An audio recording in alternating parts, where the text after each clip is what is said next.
no livro de Mateus, capítulo 6, e o versículo 12, que nos diz assim a palavra de Deus: portanto, tudo quanto quereis que as pessoas vos façam, assim fazei-o vós também a elas, pois esta é a lei e os profetas. Aleluia. Queridos, hoje nós vivemos em um mundo em que as pessoas pensam mais em si do que nos outros. Ou seja, em vez de viver o outro consciente, a pessoa quer viver, aleluia, aleluia, o egoísmo, viver para si. Mas neste versículo aqui nós podemos observar Jesus, quando ele se expressa para a sua igreja, para o seu discípulo, que ele está falando aqui sobre a regra de ouro. Qual é a regra de ouro? Aleluia. É nós vivermos, aleluia, conviver com as pessoas. Nós temos que ter uma boa convivência para que as pessoas possam ter também conosco uma boa convivência. Quem não gosta de ser bem tratado? Todo mundo gosta de ser tratado, bem ser recepcionado, né? Mas muitas das vezes nós não queremos ser bem receptível, não queremos ser amável com as pessoas. Mas Jesus ele ensina aqui para os discípulos, aleluia, que assim como você quer ser tratado, trate as pessoas. Aleluia. Porque nós sabemos que a lei, aleluia, e os profetas, como Jesus acaba de dizer aqui, que se cumpre quando nós passamos a ser obedientes. Aleluia. Nós sabemos que na lei, as pessoas, eles não eram obedientes. Então Deus ele estabeleceu os 10 mandamentos para que a igreja, aliás, o povo de Deus pudesse se adequar aonde Deus queria que eles se encaixassem. O que quer dizer os 10 mandamentos? Os 10 mandamentos foram apenas 10 regras que Deus estabeleceu para o seu povo, para que o seu povo pudesse conviver entre as pessoas e Deus conviver com eles também. Porque os 10 mandamentos eram divididos em 2 partes. A primeira regra era a convivência do homem com Deus, o seu Criador, e a outra parte era para o homem conviver entre o homem e si. Aleluia. Então, por isso que Jesus falou, quando ele veio, que os 10 mandamentos se resumiam em 2 partes, que era amar a Deus sobre todas as coisas, e a outra parte seria amar o próximo como a si mesmo. Aleluia. Mas nós sabemos, querido, que mesmo com as regras que Deus estabelecera para o seu povo, o homem procurou sempre viver da maneira como ele queria. Então o coração do homem sempre procurou ser propenso para as coisas que desagradavam a Deus. Mas nós sabemos que tudo isso não é porque o homem quer, é porque existe um ser do mal que ele não se conforma em ver ninguém bem. Ele não quer ver o ser humano servindo a Deus. Quando ele viu que Deus criou o homem à sua imagem, conforme a sua semelhança, ele ficou revoltado. Por quê? Porque ele foi jogado, expulso do céu para baixo, e ele perdeu o direito de adorador, porque ele tinha uma função muito importante no céu, e no entanto ele achava que já era autossuficiente, ele achava que já poderia fazer todas as coisas, quando na verdade ele se enganou. Ele era apenas uma luz, mas para ele brilhar ele precisava de uma fonte. Aleluia. Ele era apenas um canal.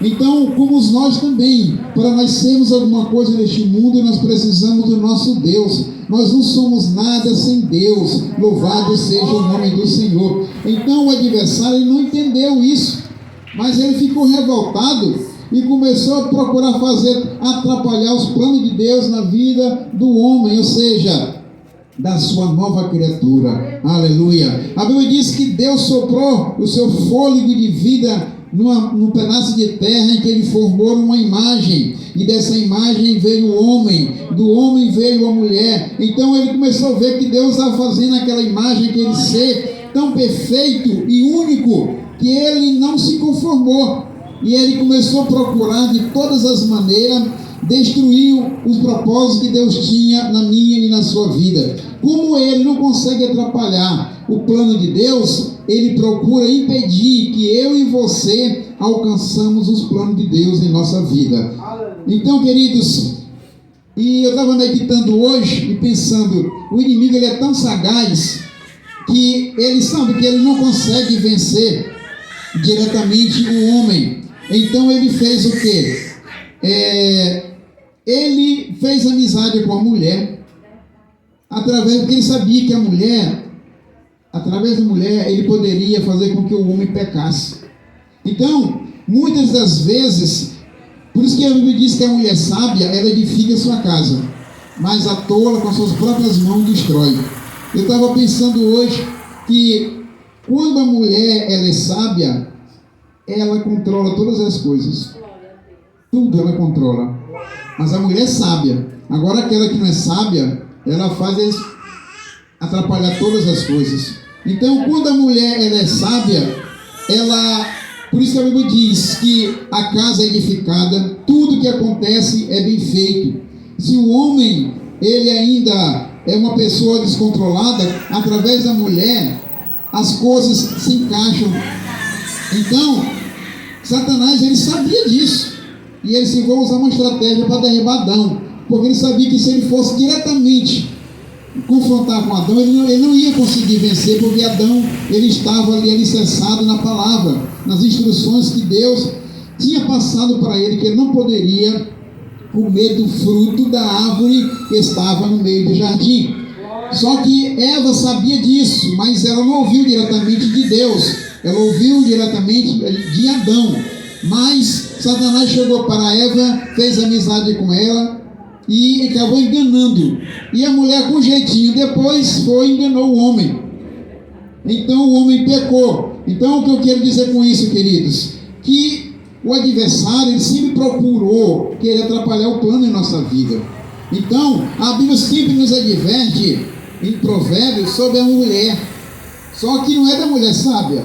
A advertência que a Bíblia nos fala é da mulher imoral.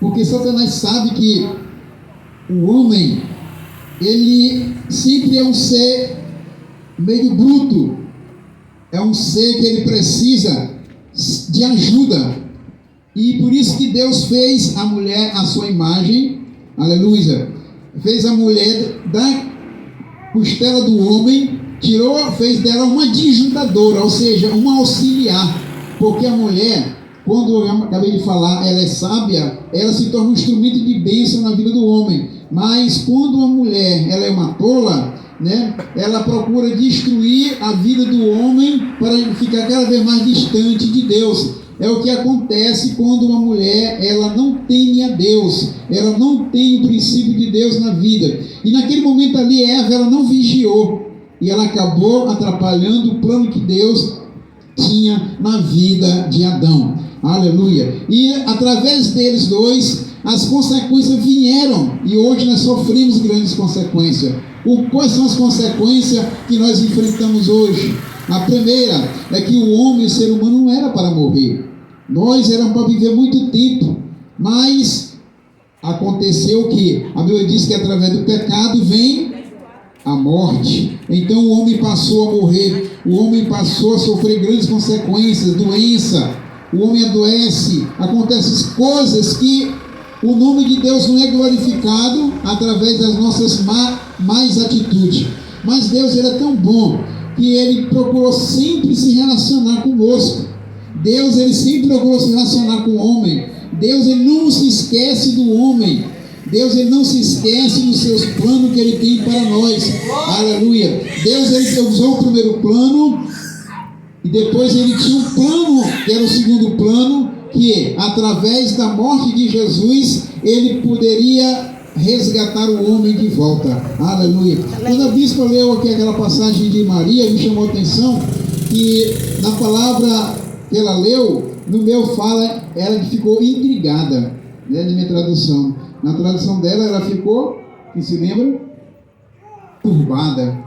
Né? Ela ficou turbada. Então, quer dizer, foi um choque para ela porque ela não entendeu. Como é que pode, amor? Eu sou uma mulher virgem, eu não conheci nenhum homem nenhum, eu ainda estou noivo com José, como é que você, mãe? Então ela ficou apavorada, ela ficou turbada com aquela situação. Então tem coisas em nossas vidas que às vezes a gente não entende, né? Que se torna um choque na nossa vida. Então, mas Deus, ele é tão bom, como já acabei de falar, que através da mulher, Deus, ele trouxe a solução para a nossa vida. Ou seja, o plano de Deus é sempre nos alcançar, é nunca deixar que nós sejamos derrotados. Como já acabei de falar, o inimigo, ele procura sempre atrapalhar os planos de Deus na minha e na sua vida. Mas melhor é o Deus que nós servimos, que Ele sempre está nos orientando, sempre está nos ajudando, aleluia, a termos um bom relacionamento com Ele. Mas para que nós possamos ter um bom relacionamento com o nosso irmão, nós precisamos também primeiro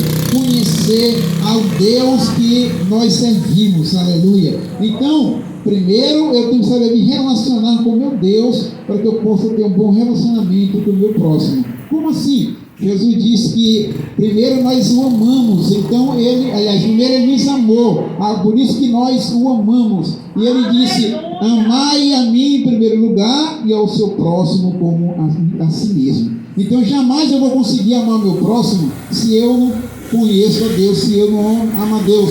O apóstolo João, ele disse: se você não ama a Deus que não conhece, como que você vai amar o seu próximo?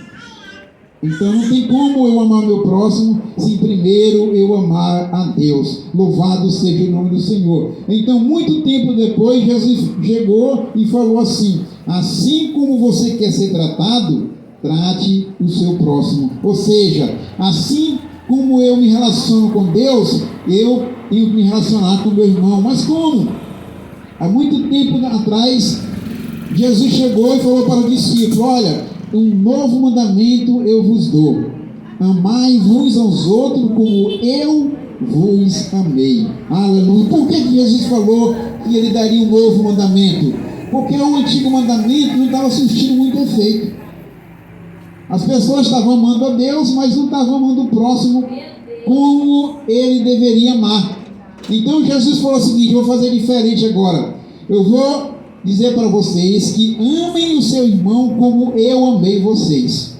Como? Um amor sacrificial, um amor incondicional, um amor que não vai impor condição. Se eu vou amar o irmão Pedro se ele me amar, se ele não me amar, se ele não me ajudar, não quero nem conversa com ele. Não, esse não é o amor que o Senhor quer. Ele quer que eu procure amar o meu irmão, independente se ele vai me amar ou não. Porque é o seguinte: se eu for procurar amar o irmão Pedro só se ele for me ajudar, se eu vou ajudar o irmão Pedro, porque eu tenho certeza que quando eu precisar dele, ele vai me ajudar.